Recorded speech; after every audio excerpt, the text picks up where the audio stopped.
Welcome, Commanders. The Great Bastion is a bulwark that stands between Cathay and the endless armies of chaos, and a competent commander is needed for its defense. In this guide, I'll not only go over the unique mechanics for Cathay, but also how to manage your campaign in the start. And with so many enemies to contend with, I'll explain the strengths and weaknesses of the army you'll command. By the end of our primer, you'll be more than ready to defend the Great Bastion. If you're curious about whether or not the tactics of the army are for you, well, I like to compare it to a marriage between the dwarf's sturdy but slow infantry and the Swiss Army knife approach of the Empire's utility. Incredibly effective ranged units like your archers, gunners, and crossbowmen complement your armored infantry as the core of your army. And you have horsemen, aerial units, and devastating artillery to help destroy your opposition. And if that is not enough, their terracotta warriors are at your disposal. And now why don't we dive in? It may look like a paradise in Cathay, but dysfunction and insurrection runs rampant. Before we can make any worthwhile plans, we need to know more about our situation on the map and what tools we have at our disposal. Our primary concern in the very beginning would be the rebels right over here. They control not only the mines of Nanyang, but also Nanli as well. Once we conquer every location, we'll own the entire province. Now, there is a much more dire threat we need to be concerned about. The army of Xing at the Terracotta Graveyard. Right over here is where we've got to fight a rather potent enemy. Not only do they have a lot of magic, but also barriers too. These are temporary shields that allow them to take damage, and they even regenerate. If we're not careful, their blue and pink horrors are going to light us up like a pink and blue rave party. Then way down over here, we're going to have a few more rebels to fight, but more importantly, we've got to worry about the Ogre Kingdoms, especially if we want to have safe and secure trade in the future. They'll be here one day. And not to mention, there are lands over to the southeast too, including our brother, and a few other factions that we could potentially amalgamate. Then over to the west, we've got another primary objective that we need to secure. That would be the Great Bastion. There are 3 gates in total. Snake Gate, which is right by us and it's currently ruined, Dragon Gate under the control of the Imperial Wardens, and Turtle Gate a little bit further up north, and that's a bit closer to the capital of Cathay called Wei Jin, which is right up over here. If we don't control every single gate eventually, it's very likely that one gate could again be destroyed, and if so, the armies of chaos could move in. There are 2 types of armies we need to worry about. The standard chaos armies who control territories over in the Chaos Wastelands, but also incursions, invasions of various factions who will come by to visit. Now, they'll come by to visit in a much greater force as our threat bar accumulates. Right now, we've got the Kurgan Warband. Currently, every turn, their threat level will go up by quite a large amount. Due to Snake Gate being ruined, that threat increase is even higher. So, there are ways to mitigate that issue, and we'll go over that as we rebuild the gate and look at our many options. But once we do that, we'll be able to keep them at bay. If you want to build tall, you can absolutely do so here. Now, if we build tall, we could just hold on to the gate and just have a lot of riches and have a good time doing that. When you build up the gates over to tier 5, you get one incredible bonus from all of them. You get a reduction in your Xing Compass usage.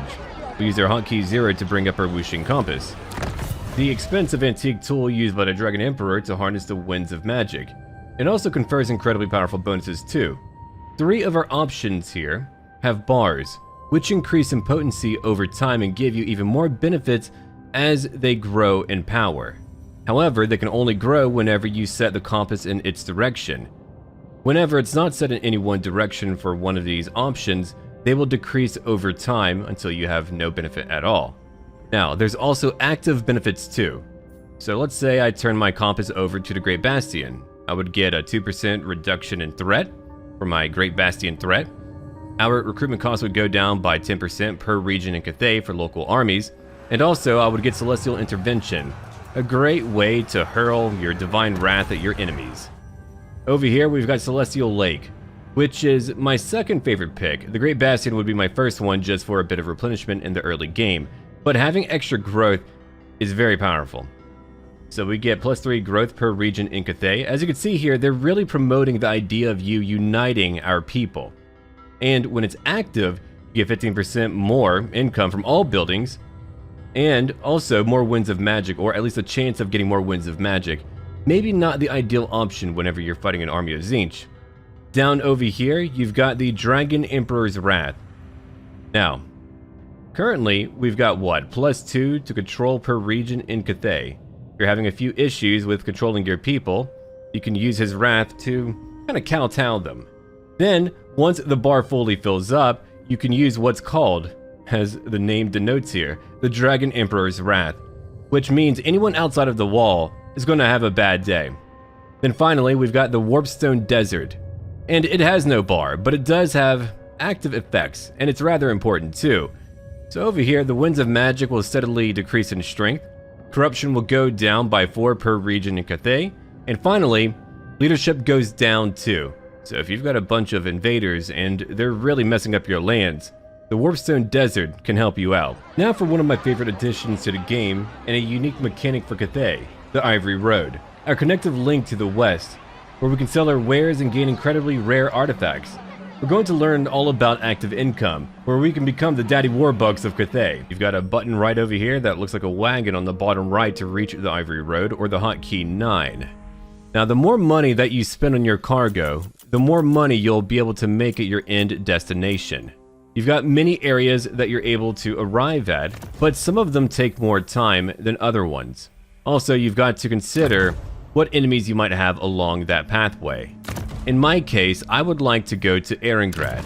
It'll take me 9 turns to reach it. If I went over to, let's say, a Norse camp over here, it would only take me 7 turns.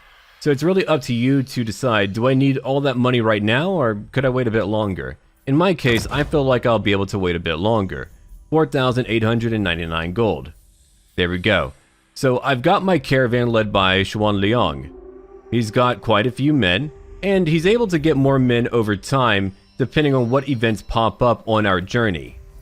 He's also a lord. He's going to be able to improve over time as well, and we'll have a look at him in just a moment. But there we go, we did dispatch him, and there he is. He's on his way. So let's have a look at a few skills. We've got local guides, cost of caravan shortcut event, down by 10%, and you can see that he's all about helping out your caravan. It's a great way for you to have a custom merchant-based character, which I do like quite a bit. And again, it's a new way for you to kind of engage in money making without just having to watch numbers rise on its own. You've got to make decisions. You've got to choose who's going out there, and if you want to put them in danger. You can see right over here that you're able to also change your route. At various points, you'll be able to say, hey, maybe that road's a bit too dangerous and I should go down over here. So once you dispatch, it's not like you're stuck down that road the entire time. There are also threats too. Let's say there's a bunch of kingdoms who don't like you along a pathway and they're constantly traveling through. Like in my case, I've got the Ogre Kingdoms and Rebels. So our threat is high. There's a high chance of some type of attack happening to my caravan. But if you control everything along that trade route, you no longer have to worry about bandits. So it gives you a great reason to potentially secure an entire trade route. And also, if a faction calms down or they like you a lot, you're going to have a lot less risk over to your caravan. We're almost ready to get rolling, but we have to talk about balance. Not game balance, but the precarious management of Yin and Yang to create harmony. Everything in Cathay is wrapped around this. Characters, events, buildings, and technology all contribute either Yin or Yang. Miao Ying herself provides 3 Yin. Our current effects show some bonuses like growth, diplomatic relations, and so on. But we can have more if we get harmony, with a +20 diplomatic relations bonus to encourage confederations and so much more money too. That's only a few of the benefits, you can see the rest here. Now, if you stray too far with Yin or Yang, you'll see some benefits, sure. Over here you can see what happens whenever you get a lot of Yin. +7 Yin, you get 20% cheaper buildings for Yang buildings alone. You get 20% more income for Yang buildings again. But income for Yin would go down by 40% and control down by 10. If we go over to the opposing end, we've got Yang. So you've got the same issue. That's why, again, you get some benefits, but you want balance at the end of the day. If you don't have that, you're just going to have problems. Let's now talk about growth, population, and building management. If you want to build tall, as I have mentioned before for Cathay, you're absolutely able to do so. You have so many benefits in order for you to become an economic might without having to paint the map. If you want a few core towns, that's very much viable. Right over here, as of right now, we do have 43 growth, which means in 3 turns we'll have 1 population surplus. You need a population surplus to upgrade your capital buildings. Currently, we have a Tier 2 capital building. Over at Tier 5, we're going to be able to build whatever we want, including a special landmark called the Ninth Wall. That provides 6 more control, 500 more defensive supplies, less attrition when under siege, and also benefits whenever under attack locally, but also globally as well. Though the benefits are lesser, they're still quite good, though I would say I much prefer that 30% ammunition increase during siege defense battles. We've also got right here the Nangao Forge. That has Iron Hell Gunners. These guys are easily able to tear through enemy armor and flesh alike. We'll see them in action very soon. We're going to hold on to that building. Now, we come over to our resource tab. We're going to build that eventually. You get income and also a trade good too. And of course, your neighbors do like trade goods. Then we've got our basic military buildings. We've got, of course, stables. We've got our training camp for our infantry, which we currently do not have. We should be able to pick one at the mines of Nanyang.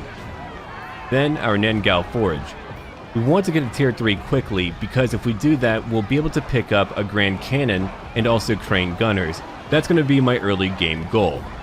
We come back down, we've got advanced military buildings, which we can't even consider until Tier 3. We've got our Celestial Tower and our Alchemist Tower as well. We've got 2 heroes we're able to pick up, so I've got to pick which one I want to get early on, which for me will probably be our Alchemist Tower. That way I'll also be able to recruit Sky Lanterns. Later on, we'll be able to get our top tier infantry like our Celestial Dragon Guard and Celestial Dragon Crossbowmen. As you can see here, it's going to take a long time to get there, but not as long as it would take for other factions. We've got defense buildings too. We've got ramparts, which provides 1 Yang and 1 Yin for archer platforms. That's where you've got to consider which buildings you want because you've got to think about, of course, balance between Yin and Yang. We've got so much Yin currently that we want some Yang. So what do we get over here? 3 Jade Warriors, 1 Peasant Archer, and 1 Peasant Horseman. For our archer platforms, we get, let's see, 2 groups of Peasant Long Spearmen, 2 Jade Warrior Crossbowmen, and 1 Peasant Horseman. We also get improved tower projectiles. Instead of using arrows, they'll use bullets, which means armor piercing. So either one here would allow you to get that upgrade, but it's just really about what type of defensive units do you want. We've got infrastructure. I want you to picture everything here as 3 pairs. 1 pair over here for the first 2, the second pair would be right in the middle, and the third pair over to the right. If you pick one building in one pair, you can't pick the other one in that pair. So if I pick Labor Conscription Bureau, I wouldn't be able to build up my tea parlor. So you've got to consider again the balance between all of these mini buildings. And we'll go over more of these buildings as we build them. For now though, I've got my option. I would like a Labor Conscription Bureau because I get 10 more growth early on, which again, I say is probably your primary goal. You also get minus 4% to your construction cost and plus 1 Yang. Maybe you're not interested in the details of how to build up your provinces, or you don't have time and you're just built for violence and you just want to go out and fight. That's completely fine. We've now got auto construct settings right over here. The click of a button, you can tell some manager to handle everything for you. You can choose 3 options: economy, military, and balanced, which is something in between. And also, let's say there's one province you like more than the other one. You could choose to make it a high priority province.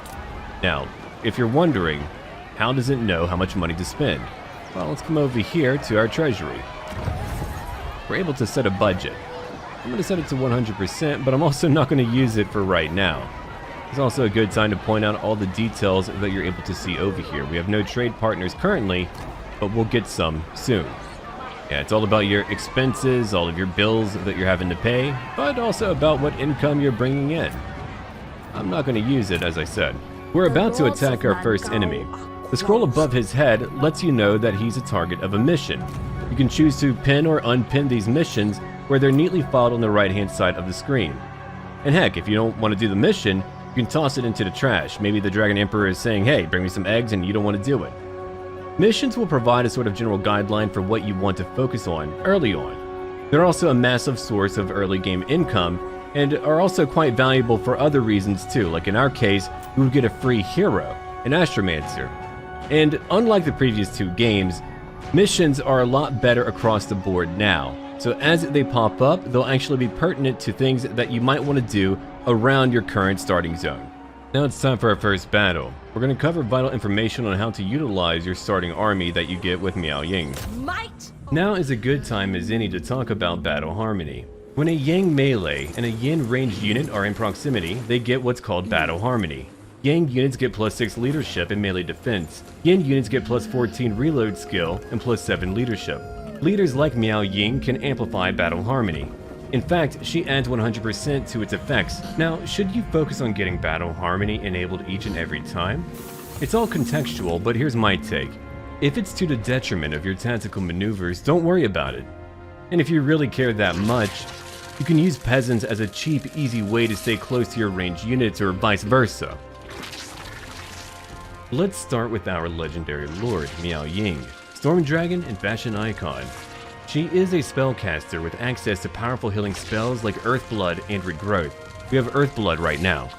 Her Storm of Shadows spell comes from the lore pool of the Storm Dragon. It reduces the speed of your enemies by 45% for 28 seconds. It's a great way to keep any pesky sprinters from coming at you, or getting away. Then you have Wrath of the Storm, which provides +24 to melee attack, magical attacks, and makes units immune to psychology. She has all of these supportive abilities, and that isn't even accounting for her final form. A dragon. She even gets to keep her hairstyle too. Like I said, Fashion Icon. The drawback to having the power of a dragon is that she doesn't have any spells to use when in its form. And of course, she's a larger unit to hit. Thankfully, the cooldown to switch back and forth is really short. And while in her dragon form, she's not able to amplify the effects of the battle harmony. When fighting the rebels of Cathay, she's great to use as a mobile striking behemoth. Most units at this stage won't be able to keep up with you. With her unit buffing abilities for early melee advantages and a quick charge from her dragon form, you'll be able to handle most enemies just alright. Peasant long spearmen are your cheap anti-large unit. They're expendable too, like all peasants are. When they break and rout, their cowardice won't impact your other units. They have charge defense against all, which activates when they're standing and bracing. It negates the charge bonus of an enemy charge. They're great for activating battle harmony for a Yin unit, or heck, just soaking up enemy fire. Peasant archers are expendable too. They're a really cheap way to fire some volleys en masse at life's problems. Don't forget, they're made even cheaper by Miao Ying's ability to reduce their upkeep. For the last of our fine farming units, we've got Peasant Horsemen. Yeah, these guys are your early go-to tool for running down enemy archers and even taking points in a city. If they stop, they die. You want to keep them moving as a vanguard force that makes the enemy question what you might be up to next. Now for our Jade warriors. With 80 armor and a 35% chance to block small missiles, we have a sturdy tier 1 infantry unit. They move so slow that I'm convinced they keep molasses in their boots. They have an interesting passive ability called Defensive Stance. At phase 1, they get 10% charge resistance. At phase 2, they get 10 more armor and 25% charge resistance. They're great for keeping your opponents busy while the real firepower does all the work. Now for one of my favorite units, the Sky Junk. Cathayans do take their fireworks seriously. It has 80 armor, coupled with a battery missile attack that rains down from above. It also has a handy bomb that you're able to use up to 3 times, which is great for scattering some grouped up peasants. Now do keep in mind, the Sky Junk will not move quickly. I'm pretty convinced it is a Sky Turtle instead. That is why you want to plan its movements carefully. Oh, and it does have a unique ability that allows you to spot units in the woods too, so hiding will not be an option for your enemies. Next we have the Celestial Dragon Crossbowmen. They have a pretty high armor of 95, including armor-piercing damage, a range of 160, and shields that also block small missile fire. They're here to solve problems for Cathay, and they don't have to budge to do it. They're a higher tier unit that will want to keep safe early on. They pair well with our Celestial Dragon Guard, another tier 3 infantry unit. They're the noble, regal, refined variant of our Peasant Spear Fodder. They have 95 armor, shields, and a bonus when fighting large creatures. And if anyone charges at them, their expert charge defense blocks the enemy's charge bonus. They also have the same defensive stance that the Jade warriors have. The less they move, the sturdier they are. And here's another cool addition. They've got charge reflection. When bracing, they deal additional damage to charging enemies. I would use them as a great counter to any elite or monstrous infantry. Coupled with a few focused volleys and you'll take down even the scariest demon or ogre. Our part begins with a devastating attack from our sky junk. You can hear that little pre-battle speech from our leader. There we go. It's short and brief, but at least we have some form of it back. So here's our plan right now. We have our leader who's going to charge in and use some of shadows on their peasant long spearmen. While that's going on, our sky junk, which has that range of 360, is going to be able to soften all of them up, especially because they do have minimal armor. Their own leader is following them. We're going to have our horsemen draw away the fire of their peasant archers. That way we can focus unabated right over here on their main melee force. It's not much, but again, it's good practice. So there's my crossbows right now, hitting those peasant long spearmen. Our leader is now transformed into a dragon. We wanted her to use her spell first, some of shadows, and now she's going to be able to move forward and take them on. And so while that's going on, let's see, these peasant long spearmen, they're now routing. The other group will soon be routing. And there's their leader who's been pushed back. Qianhu is going to have a bad day. So now these two groups have broken. We've done enough damage to all of them to where they're no longer able to hold on. So now they have no choice but to flee. Eventually what we'll do, we'll go after the peasant archers who are currently firing at us, and we're going to use our sky junk to again weaken them. You can see that I've changed my targeting there. I've added that indicator. That way we can see a little bit more information of what I'm doing and how I'm doing it. So now these peasant archers might get a bit of damage. I could always use Earthblood on her when she transforms back into a human. And for him, he just gets to wait over here. So now she's going to charge in. And it's a good charge. She might even take a few hits from that artillery, but it looks like it's pretty far away, so she's going to be okay. She's going to be okay. And now they're terrified, but they are going to come back. It won't take too long. Now, what were my peasant horsemen doing? I'm using them to chase after enemy units who have broken. That way, they won't come back. That'll be it for them. The peasant archers are on fire. They've got a severe hit to their leadership after all that damage sustained. You've got temporary leadership losses. You've also got permanent ones too. Permanent from damage sustained. And there he is right now, 2 arrows in his back. He's like, I don't feel a thing. It's like acupuncture.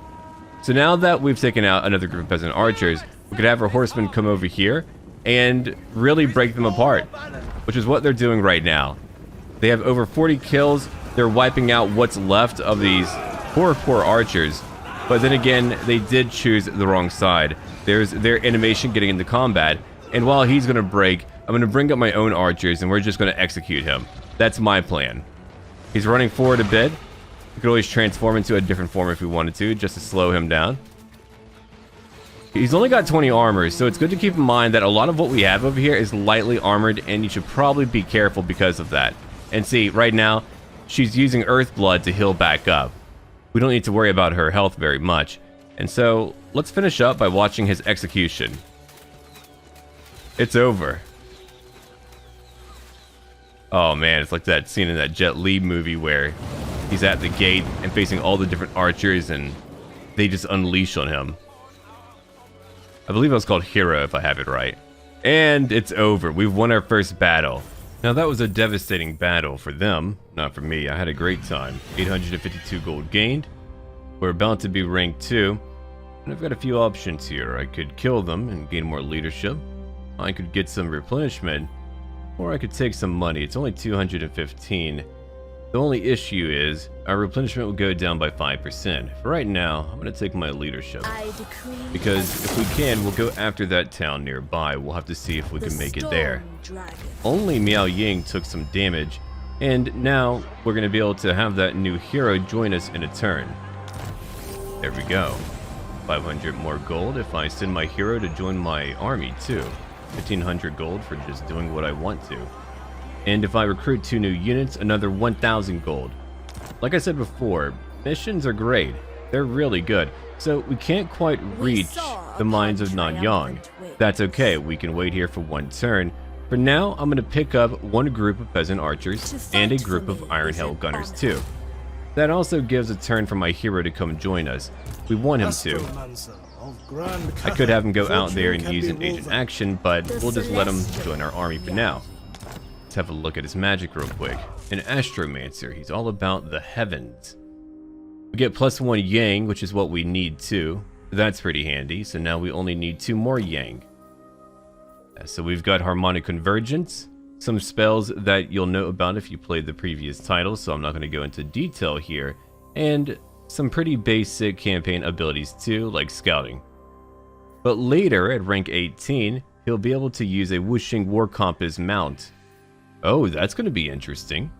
Much like everything else, even our technology tree is all about Yin and Yang, outside of what we have right in the middle of our tree, which leads to other segments of our technology route. I can't tell you what you should pick up, because no matter what you do, you're probably going to pick up a bit of Yin and a bit of Yang. In our case, we need some Yang, so I'm going to get Drill Training. Later, I'll probably get Fletching Mentors. That way we'll get +1 Yin, but also more ammunition for my Peasant Archers. So it's just really about you going down. I feel like a lot of the technology we have now is a bit more subtle. It's not all about major changes, but it'll be nice little benefits you get over time, which is probably a good thing, because as you're able to see, there's a lot of technology here. I mean, there's just a lot for you to pick up. Of course, by the time you get to your final tier, your final area, you're gonna have some very powerful upgrades. Like over here, casualty replenishment for terracotta units. We've got Yin healing, a bit more casualty replenishment for your Yin units or your, of course, Yin archers. We've got more trade income, and our final technology over here would be a reduction in upkeep of 5%, which is a pretty small bonus to have for reaching the very end. But what you get beforehand will make a pretty dramatic difference in how you approach your battles too, at least when it comes to using a few of your more core units like your terracotta warriors. Before we dive into the quality of life changes for diplomacy, every single faction that you contend with has some manner of personality trait. Over here, Xing Yi, he's got Bastion Guardian and Caravan Master, so we know that he's going to send out caravans to try to get some more wealth, and also he's going to try to, no matter what, rebuild the gates at Cathay. Other factions might just try to burn things down or whatever else. That can give you information on how you might deal with a certain faction. Now, what they've added in is quick deal. No longer do you need to fish for trading treaties or whatever else. There's going to be a mission after turn 1 that's going to tell us, hey, get a trade agreement. So we'll want one faction that's willing to give one to us.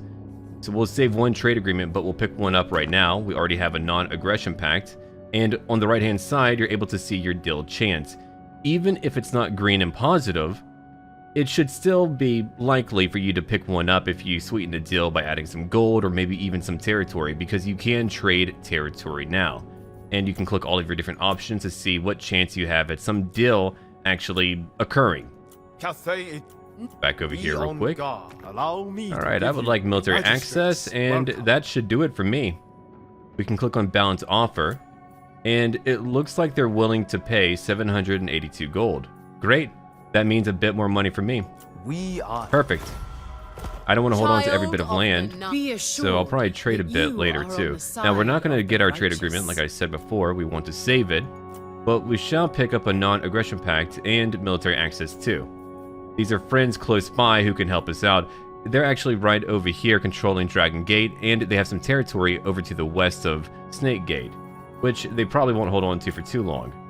118 gold, which is not a lot, but that's okay. And see, here we could try to buy Wing Chong. But that would be expensive, and it's not likely to happen. But there we go. We have our deal. For the dragon. Perfect. That will do it for our beginner's guide for now. There's always more to explain and always more to show off. However, these little nuggets of knowledge should pave the ivory way for your victory in Cathay. If you enjoyed this content, let me know and I would be happy to make more. I'm Surreal Beliefs, and until next time.